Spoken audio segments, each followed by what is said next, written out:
नमस्कार दोस्तों, हमारे चैनल ए बी क्लासेस में आपका स्वागत है। आज का सब्जेक्ट है थर्मोडायनेमिक्स, जिसके अंदर आज मैं समझाने वाला हूं थर्मोडायनेमिक्स के बेसिक कंसेप्ट से रिलेटेड लगभग 25 ऐसे ऑब्जेक्टिव क्वेश्चन जो पिछले किसी न किसी एग्जाम में पूछे जा चुके हैं। यदि आप किसी सेमेस्टर एग्जाम की तैयारी कर रहे हैं या फिर कॉम्पिटिटिव एग्जाम की तैयारी कर रहे हैं, आप सभी लोगों के लिए ये वीडियो इंपॉर्टेंट है। वीडियो पूरा देखें, जो भी मैं समझा रहा हूं उसको ध्यान से सुने और वीडियो को अंत में लाइक जरूर करें। अब चलते हैं आज के ऑब्जेक्टिव क्वेश्चन स्टार्ट करते हैं। पहले क्वेश्चन में जैसा आप देख सकते हैं लिखा हुआ है the energy of the isolated system is always a constant which is given by. Question में पूछा जा रहा है यहाँ पर क्या 4 लॉ दिए हैं थर्मोडायनेमिक्स के, उनमें से हमें बताना है कि जो एनर्जी है वह आइसोलेटेड सिस्टम में कैसी रहती है, कांस्टेंट रहती है। यह किसने बताया था? तो सबसे पहले तो जैसा मैंने बता चुका हूं कि थोड़ी थोड़ी थ्योरी पर भी डिस्कशन करेंगे, जिससे कि आपका रिवीजन भी हो जाए। तो देखें जीरोथ लॉ ऑफ थर्मोडायनेमिक्स किससे रिलेट करता है। तो यह जो जीरोथ लॉ ऑफ थर्मोडायनेमिक्स है, यह क्या करता है, टेम्परेचर मेजरमेंट से रिलेट करता है। मतलब यह इसने बताया था अगर कोई दो बॉडी एक दूसरे से इक्विलिब्रियम की स्थिति में है, इक्विलिब्रियम का मतलब होता है कि उनका टेम्परेचर समान है, इसके अलावा उनमें कोई अनबैलेंस फोर्सेस नहीं है, कोई केमिकल रिएक्शन नहीं हो रही हैं, दोनों कैसी हैं, इक्विलिब्रियम की स्थिति में। और इन दोनों बॉडी के कांटेक्ट में अगर थर्ड बॉडी आती है तो उस बॉडी का भी टेम्परेचर इन दोनों के समान हो जाएगा, क्योंकि हम जानते हैं जो भी हमारा हीट का कंसेप्ट होता है कि जो टेम्परेचर होता है या जो हमारी हीट ट्रांसफर होती है वह हायर बॉडी टेम्परेचर से लोअर बॉडी टेम्परेचर की ओर होने लगती है, और जब तक होती जब तक कि उन दोनों बॉडियों का जो बॉडी कांटेक्ट में है एक समान टेम्परेचर नहीं हो जाता है। तो यह टेम्परेचर का लॉ बताता है। जबकि first law of thermodynamics energy conservation का लॉ बताता है कि एनर्जी को न तो नष्ट किया जा सकता है न ही उत्पन्न किया जा सकता, उसे एक रूप से दूसरे रूप में परिवर्तन किया जा सकता है। अब सेकेंड लॉ ऑफ थर्मोडायनेमिक्स की देखें तो इसने 2 स्टेटमेंट दिए, क्लॉसियस ने दिए, केल्विन ने दिए। क्लॉसियस ने बताया था टेम्परेचर के ऊपर कि टेम्परेचर जो रहता है किससे, हायर बॉडी से लोअर की ओर तो ट्रांसफर हो जाता है ऑटोमेटिक तरीके से, लेकिन यदि हमें लोअर बॉडी से हायर बॉडी की ओर टेम्परेचर ट्रांसफर करना है तो ये नॉर्मल तरीके से नहीं हो सकता है, इसके लिए हमें एक्सटर्नल सोर्स की जरूरत पड़ती है। इसी तरह केल्विन ने बोला था इंजन के बारे में कि यदि कोई इंजन है और उसमें जो भी हम एनर्जी देते हैं, जो भी हम हीट सप्लाई करते हैं जिससे इंजन चलता है, वह 100% वर्क नहीं दे सकती है, उसकी कुछ ना कुछ लॉसेस होते हैं। इस तरह थर्ड लॉ ऑफ थर्मोडायनेमिक्स ने बोला था ये एंट्रोपी का कंसेप्ट रहता है कि यदि किसी सिस्टम का टेम्परेचर एब्सोल्यूट टेम्परेचर के करीब पहुंच जाता है, मतलब जीरो टेम्परेचर के करीब पहुंच जाता है, उस सिस्टम की जो एंट्रोपी है वह कांस्टेंट के करीब पहुंच जाती है। तो जो यहाँ 4 लॉ दिए हैं वह मैंने समझा दिए हैं, अब समझ में आ गया होगा। लेकिन जो एनर्जी का कंसेप्ट किसने दिया था, फर्स्ट लॉ ऑफ थर्मोडायनेमिक्स ने। तो हम कौन सा, बी वाला ऑप्शन टिक कर देंगे कि हमारा ये राइट ऑप्शन है। तो आपको समझ में आ गया होगा जो भी मैंने समझाने की कोशिश की। नेक्स्ट क्वेश्चन में लिखा a series of operations which takes place in a certain order and restore the initial condition at the end। Question में जो पूछ रहा है अभी मैं समझाने वाला हूं। सबसे पहले यहाँ पर ऑप्शन दिए रिवर्सिबल साइकिल, थर्मोडायनेमिक साइकिल और none of these. Reversible cycle क्या होती है, इन साइकिल को थोड़ा थोड़ा समझ लेते हैं। तो यहाँ पर मैं फर्स्ट साइकिल समझा रहा हूँ, इसको ध्यान से समझें। आंसर में बताऊंगा जब आप देख लेना, अभी तो हम क्या करेंगे, इसका सिर्फ कंसेप्ट समझ लेंगे। फर्स्ट रिवर्सिबल साइकिल, ठीक है। साइकिल का थोड़ा थोड़ा मैं बता रहा हूँ। इस तरह हम साइकिल को देखते हैं, ए अगर मेरा क्या पी हो गया, ए अगर भी हो गया, ये हो गया पी, मैंने मान लिया, इसको भी मान। इस तरह की हम साइकिल बनाते हैं, ठीक है। मान लिया मैंने क्या, ए इनिशियल स्टेट है और ए फाइनल स्टेट है। अगर हम इनिशियल से फाइनल की ओर कोई प्रोसेस कर रहे हैं, मान लिया हमने एक पॉइंट ए हो गया, एक पॉइंट हो गया, एक पॉइंट हो गया, इस तरह प्रोसेस 2 पे पहुंची। लेकिन 1 से 2 तक जो भी हमारी घटनाएं हुई हैं और हम 2 से 1 की ओर जा रहा है, अगर 2 से हम 1 की ओर जाना चाहते हैं इस तरह, तो भी हम रिटर्न हो सके उन्हीं जो हमारी घटनाएं हुई उन्हीं को करते हुए, तो ऐसी प्रोसेस क्या कहलाती है, रिवर्सिबल प्रोसेस। इरिवर्सिबल प्रोसेस के अपोजिट होती है कि अगर हम 1 से 2 के बीच में जो भी घटनाएं हो रही हैं और 1 से 2 तक हम प्रोसेस करते हैं, लेकिन 2 से 1 तक हम उन प्रोसेस को रिपीट नहीं कर सकते। यह होती है इरिवर्सिबल साइकिल। थर्मोडायनेमिक साइकिल जो आप जानते होंगे क्या होती है, इसको भी ध्यान से समझ लें। ये हो गया पी भी, ठीक है। थर्मोडायनेमिक्स कहता है कि हमने एक 1 पॉइंट से चले और हमने कोई प्रोसेस कहां तक की, 2 तक की, और हम 2 से कहा, मान लो यहां से हमने कहा चले 1 से 2 चले, इस सॉरी ऐसा हो गया है, इसको मैंने ए मान लिया, और 2 से हम फिर पे कहां पहुंच गए, 1 पे पहुंच गए, इसको सी मान ले, तो साइकिल कौन सी हो जाएगी, 1 ए 2 सी 1, मतलब फर्स्ट से चले और फिर से फर्स्ट पे पहुंच जाएगा। इसको बोलते हैं थर्मोडायनेमिक साइकिल। क्वेश्चन में यही पूछ रहा है, देखो फिर से हम कहां पहुंच जाते हैं, इनिशियल कंडीशन में, और जो थर्मोडायनेमिक्स में कहां पहुंच गया, फिर से इनिशियल कंडीशन में पहुंच गया, तो हमारा सी वाला ऑप्शन करेक्ट हो जाएगा। तो ये दोनों क्वेश्चन आपको समझ में आ गए होंगे। अब चलते हैं नेक्स्ट क्वेश्चन की बात करते हैं। तो नेक्स्ट क्वेश्चन में लिखा है heat and work are, heat और वर्क कैसे फंक्शन है। याद रखें यहाँ पर जो जो हमने नीचे इसमें ये भी लिख रखा है कि क्वेश्चन कब किस एग्जाम में पूछा गया। तो हीट एंड वर्क आर, ये क्वेश्चन बहुत बार पूछा जा चुका है। पूछ रहा है कि इंटेंसिव प्रॉपर्टीज है, एक्सटेंसिव प्रॉपर्टीज है, पॉइंट फंक्शन है या पाथ फंक्शन। थोड़ा सा मैं समझा रहा हूँ, ध्यान से सुने। पहले तो इंटेंसिव प्रॉपर्टीज आपको पता होना चाहिए। इंटेंसिव प्रॉपर्टीज मतलब ऐसे मतलब हमारे प्रॉपर्टी जो किस पे, मास पे डिपेंड नहीं करती, किस पे डिपेंड नहीं करती, मास पे डिपेंड नहीं करती, वह इंटेंसिव प्रॉपर्टीज कहलाती। जैसे हो गया प्रेशर हो गया, टेम्परेचर हो गया, ठीक है, वेलोसिटी होगी, डेंसिटी हो गई। इस तरह की जो प्रॉपर्टीज होती है वह कौन सी, इंटेंसिव प्रॉपर्टीज कहलाती हैं। एक्सटेंसिव प्रॉपर्टीज कौन सी होती हैं, जो मास पर डिपेंड करती हैं, जैसे वॉल्यूम हो गया, ठीक है, एनर्जी हो गई, इंट्रोपी हो गई, ये सब किसमें, एक्सटेंसिव प्रॉपर्टीज होती हैं। इनको मैं लिख देता हूं, थोड़ा सा याद भी हो जाएगा आपको। जैसे कि यहाँ पर ये हो गई, ये कौन सी हो गई, प्रेशर हो गया, टेम्परेचर हो गया, वेलोसिटी हो गया, इसके अलावा जो भी हमारी डेंसिटी हो गई, ठीक है, ईटीसी। इस तरह की जो प्रॉपर्टी होती है, क्वेश्चन कई बार पूछे जाते हैं। इस पे देखें तो वॉल्यूम हो गया, मतलब एक्सटेंसिव प्रॉपर्टीज किस पे, मास पे डिपेंड करती हैं, ठीक है। हमारी एनर्जी हो गई, इस तरह हमारी इंट्रोपी हो गई है, ठीक है। तो इस तरह की जो प्रॉपर्टीज होती हैं वह किस पे, मास पे डिपेंड करती हैं। अब पॉइंट फंक्शन को ध्यान से सुने। पॉइंट फंक्शन क्या होता है जी, क्या होता है, स्टेट पर निर्भर करता है। किस पे करता है, स्टेट पर निर्भर करता है। यहाँ पर अगर हम पीवी डायग्राम बनाए तो हमने क्या, 1 और यहाँ पर 2 मान लिया, कि इसको 1 मान लिया, 2, ये हो गया P, ये हो गया V।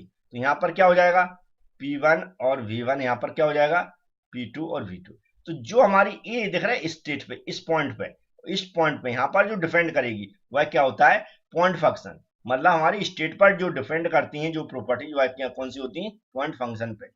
जबकि जो पाथ फंक्शन क्या होता है, पाथ फंक्शन क्या होता है, अगर हम इसको भी समझें, इसी से पीवी, ठीक है, अगर हमारा ऐसे कोई प्रोसेस हुई है कंप्लीट 1 से 2 के बीच में, तो ये क्या होता, अगर पूरी यहाँ से 1 से 2 तक पहुंचने में कहीं भी परिवर्तन होता, मान लो यहाँ भी हो सकता है, यहाँ भी हो सकता है, यहाँ भी हो सकता है, यहाँ भी हो सकता है, जब 2 पे पहुंचते हैं, 1 डैश कर लो, इसको डबल डैश कर लो, 2 डैश, 3 डैश, मतलब 1 से 2 तक पहुंचने में पूरी प्रोसेस पर डिपेंड होती हैं ऐसी प्रॉपर्टी। मतलब 1 से 2 तक पहुंचने में पूरी प्रोसेस के दौरान उनमें परिवर्तन हो सकता है, ऐसी प्रॉपर्टीज कौन सी कहलाती है, पाथ फंक्शन। तो यहाँ पर जो हीट एंड वर्क है, ऐसी प्रॉपर्टीज है जो कौन सी होती हैं, पाथ फंक्शन होती हैं, क्योंकि ये किस पे, प्रोसेस पे डिपेंड करती हैं। 1 से 2 के बीच में इनमें परिवर्तन होता रहता है, ठीक है। जबकि जो हमारे जो जो ऐसी प्रॉपर्टी जो 1 और 2 पर डिपेंड करती हैं, वह हमारी कौन सी होती हैं, सिर्फ पॉइंट फंक्शन होती हैं। वैसी बहुत सारी प्रॉपर्टी, जैसे हमारे प्रेशर हो गए, यहाँ पर हम प्रेशर लिखते हैं, वॉल्यूम लिखते हैं, ठीक है। तो ये सब प्रॉपर्टीज, प्रेशर हो गया, वॉल्यूम हो गया, टेम्परेचर हो गया, ठीक है, ये सब एंट्रोपी हो गई, ये सब कैसी, पॉइंट फंक्शन है। लेकिन हीट एंड वर्क कैसा है, पाथ फंक्शन है, जो कि पूरी प्रोसेस पे 1 से 2 के बीच में जो प्रोसेस हो रही है उस पर डिपेंड करती है। अब चलते हैं नेक्स्ट क्वेश्चन की बात करते हैं। नेक्स्ट क्वेश्चन लगा, what are the properties of a thermodynamic system whose value of the entire system is equal to the sum of the their value of individual part of the system. Value की बात करा तो हमने कहा, जैसे कि मास पे जो प्रॉपर्टीज होती हैं, जो मास पे डिपेंड होती है, वह कौन सी होती है, एक्सटेंसिव प्रॉपर्टीज होती है। तो यह इसका ऑप्शन में डायरेक्ट बता देता, कौन सा हो जाएगा, बी हो जाएगा, क्योंकि मैंने अभी जस्ट ऊपर समझा चुकी है। अब चलते हैं नेक्स्ट क्वेश्चन की बात करते हैं। नेक्स्ट क्वेश्चन में पूछा जा रहा है, कंसीडर द फॉलोइंग प्रॉपर्टीज। तो लिखा, विच of the following property of a system in intensive, इनमें बताना है कौन कौन सी प्रॉपर्टीज है जो इंटेंसिव प्रॉपर्टीज है। तो इंटेंसिव प्रॉपर्टीज मतलब जो मास पे डिपेंड नहीं करती, मैंने अभी एग्जांपल भी बताए थे, चाहे टेम्परेचर हो, विस्कोसिटी हो, स्पेसिफिक एंट्रोपी हो, थर्मल कंडक्टिविटी हो, ये सब कौन सी प्रॉपर्टीज होती हैं, इंटेंसिव प्रॉपर्टी। तो कौन सा हमारा डी वाला ऑप्शन इसका करेक्ट हो जाएगा। चलते हम नेक्स्ट क्वेश्चन की बात करते हैं।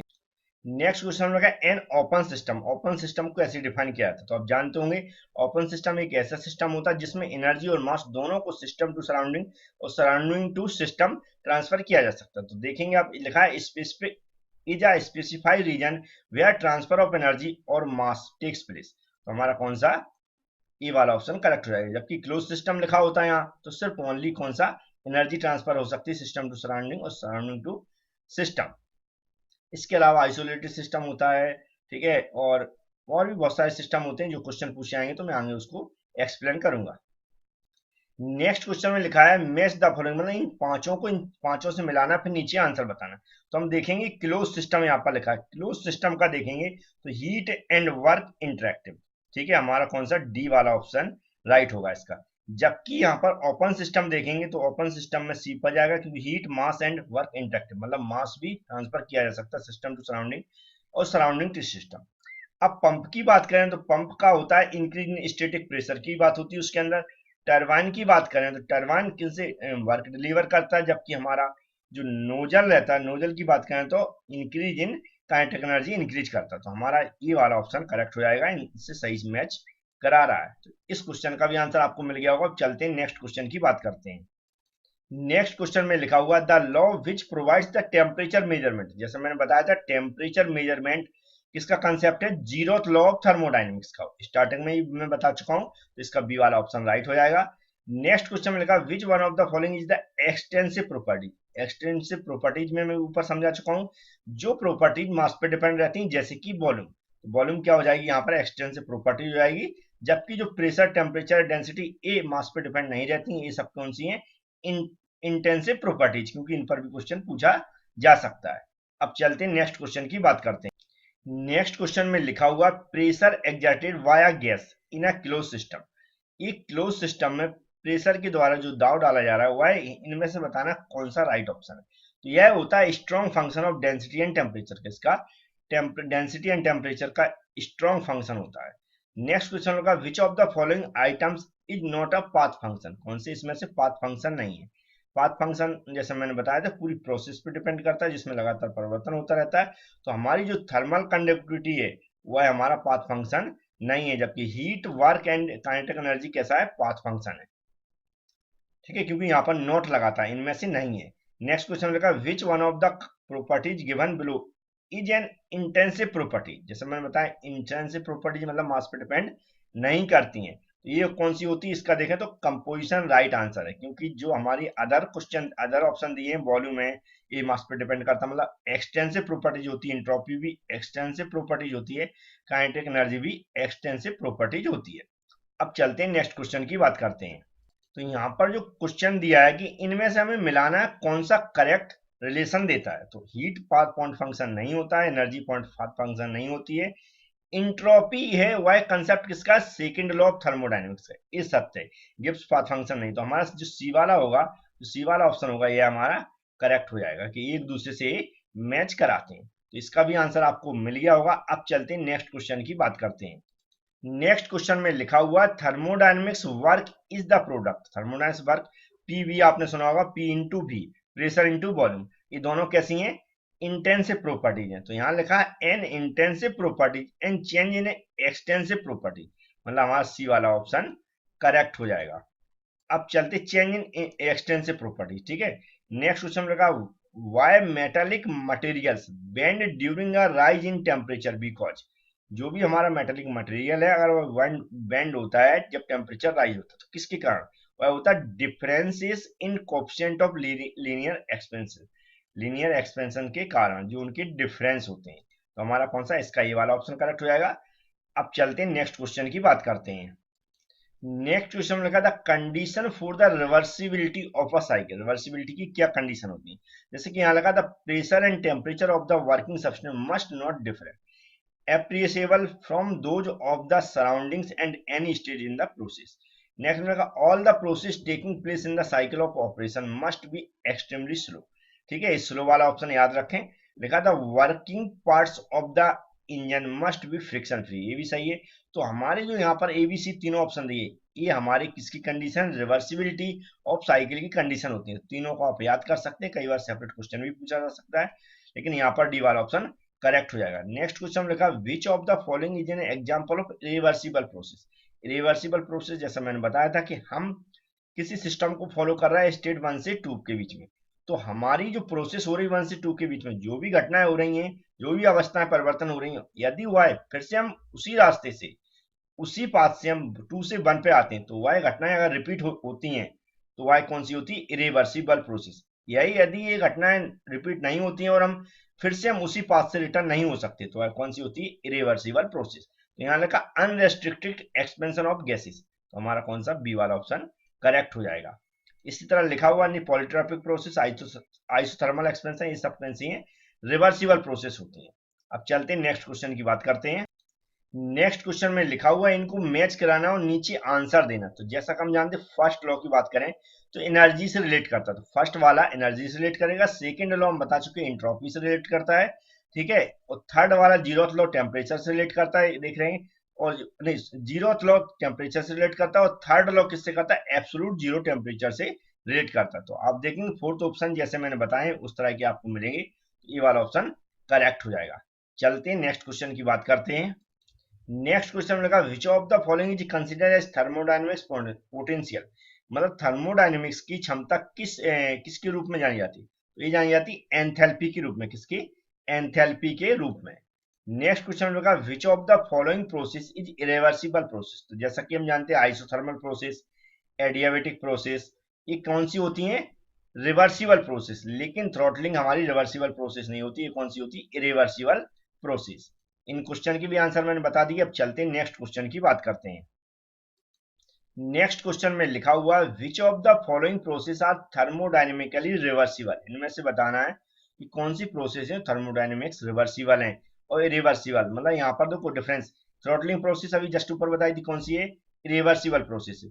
फ्री एक्सपेंशन भी कैसी है, इरिवर्सिबल प्रोसेस है। कांस्टेंट वॉल्यूम और कांस्टेंट प्रेशर भी कैसी है, इरिवर्सिबल प्रोसेस है। लेकिन आइसोथर्मल और एडियाबेटिक कैसी है, रिवर्सिबल प्रोसेस है। तो यहाँ पर बहुत सारे क्वेश्चन बन सकते हैं, तो आप इनको याद कर लें जैसा मैंने बताया।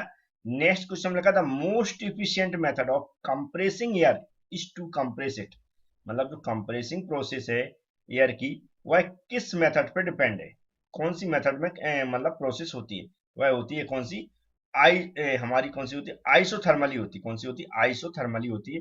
हमारा सी वाला ऑप्शन करेक्ट हो जाएगा। कौन सा क्वेश्चन नंबर है, 22 नंबर का। इसको मैं राइट कर देता हूं। तो इस तरह आपको दोनों क्वेश्चन के इनके भी आंसर बता दिए। अब चलते हैं नेक्स्ट क्वेश्चन की बात करते हैं। नेक्स्ट क्वेश्चन में लिखा हुआ है the internal energy of an ideal gas is a function. Internal energy ideal gas का किसका फंक्शन है, तो यह है एब्सोल्यूट टेम्परेचर ओनली। हमारा कौन सा बी वाला ऑप्शन करेक्ट हो जाएगा। नेक्स्ट क्वेश्चन में लिखा work output from a system is at the expense of internal energy is a non flow process carried. जो कह रहा है जो वर्क आउटपुट है फ्रॉम अ सिस्टम से is at the expense of internal energy, जो इंटरनल एनर्जी का expense है वह किसमें, is non flow process carry out, किस कौन सी जो non flow process carry out होती है वह कौन सी प्रोसेस में होती है, तो यह होती है एडियाबेटिकली। कौन सी होती है, एडियाबेटिकली। हमारा सी वाला ऑप्शन करेक्ट हो जाएगा। तो इस तरह हमारा कितने 24 क्वेश्चन हो चुके हैं, क्वेश्चन हमारे उसको भी समझ लेते हैं। नेक्स्ट क्वेश्चन में लास्ट क्वेश्चन में लिखा था absolute zero pressure will be. Absolute zero pressure will be का मतलब क्या होता है, इसका मतलब होता है when the molecular momentum of the system becomes zero. उसके अंदर क्या है, जो मोमेंटम है मॉलिक्यूल्स का वह कैसा हो जाता है, जीरो होता है। तो हम उसको क्या बोलते हैं, एब्सोल्यूट जीरो प्रेशर। ये आज के क्वेश्चन थे। यदि आपको पसंद आते हैं तो वीडियो को लाइक करें, चैनल को सब्सक्राइब कर लें, बेल आइकन पर क्लिक कर लें, जिससे कि इसी तरह के आने वाले वीडियो की नोटिफिकेशन आपके पास पहुंच सके। Thank you friends.